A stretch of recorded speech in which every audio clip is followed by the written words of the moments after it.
নমস্কাৰ গ্ৰহণ কৰিব। আচলতে আমাৰ এই চাপৰ আঞ্চলিক শ্মশান যি কালী মন্দিৰ, এয়া 1892 চনত স্থাপিত। আজিৰ তাৰিখলৈকে 133 বছৰ পূৰ্ণ কৰিলে।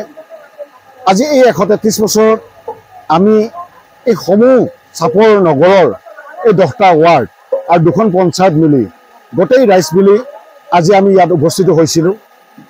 এতিয়াও আমাৰ পূজাভাগ চলি আছে যে এই 133 বছৰৰ ভিতৰত আজি আমাৰ মা, আমাৰ কালীমাই, শ্মশান কালীমাই আজি এখন ঘৰ পালে, আজি নিজৰ এটা স্থান পালে। তাৰ কাৰণে আমি এই চাপৰ অঞ্চলৰ বৃহত্তৰ ৰাইজক আমি সমূহ কমিটিয়ে বহুত নমস্কাৰ জনাইছোঁ।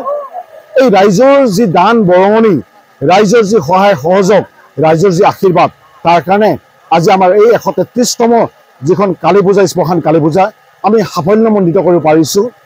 ৰাইজে হিয়া ভাগি আহিছে, ৰাইজৰ যি আদৰ, ৰাইজৰ আমাৰ প্ৰতি যি কৃতজ্ঞতা, ৰাইজৰ যি সহযোগ, সেইখিনি দেখি আমি আগ্ৰহী হৈছোঁ যে অনাগত দিনত মা শ্মশান কালী মন্দিৰক আৰু যেন আমি নতুন ৰূপত গঢ় দিব পাৰোঁ।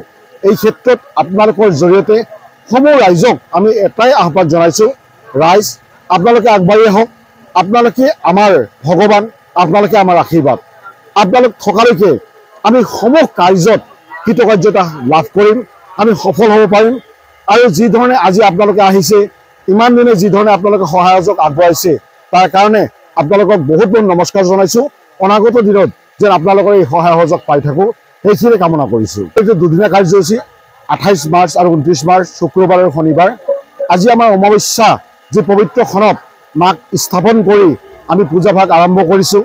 এতিয়া আমাৰ পূজা চলি আছে, আমাৰ আৰু বহুত ৰাতিলৈকে চলিব। ভক্তগণ চবে ৰখি আছে। আমাৰ এটাই ইচ্ছা, সমাজখনৰ মংগলৰ কাৰণে, এই গোটেই অসমবাসীৰ মংগলৰ কাৰণে, দেশবাসীৰ মংগলৰ কাৰণে যজ্ঞ অনুষ্ঠিত হ'ব।